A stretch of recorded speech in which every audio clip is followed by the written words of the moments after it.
వెల్లి శ్రీ సూర్యనారాయణ స్వామి దేవస్థానంలో అద్భుత దృశ్యం ఆవిష్కృతమైంది. ఉత్తరాయణ దక్షిణాయన కాలంలో మార్పుల్లో భాగంగా సూర్య భగవానుడి కిరణాలు నేరుగా స్వామి మూల విరాట్ను తాకాయి. ఏటా అక్టోబర్ 1, 2, మార్చి 9, 10న ఈ దృశ్యం సంభవిస్తుంది. సూర్యుని లేలేత కిరణాలు స్వామివారి పాదాలను తాకేటప్పుడు మేలిమి బంగారం ఛాయలో స్వామివారు భక్తులకు కనువిందు చేశారు. ఈ అద్భుత ఘట్టాన్ని చూసేందుకు భారీగా భక్తులు తరలివచ్చారు.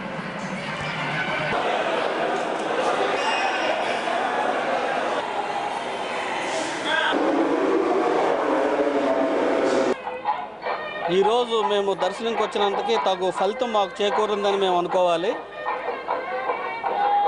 భగవంతుని పాదాల నుంచి మొత్తం అంతా మేము చూసాము. మాకు భగవంతుడు బంగారు ఛాయలో కనిపించాడు. మాకు చాలా అదృష్టంగా నేను ఇది భావిస్తున్నాను. మాకు ఇది డేట్లు తెలిసే సూర్యకిరణాలు చూడాలని వచ్చాము. చక్కగా కనిపించింది. దర్శనం చేసుకుంటున్నప్పుడు స్వామి నిలువెల్ల మొత్తం సూర్యకిరణాలు పడి బంగారు కలర్ కనిపించింది. మేము చాలా సంతోషపడ్డాం. మేము అనుకున్న కోరికే నెరవేర్చింది.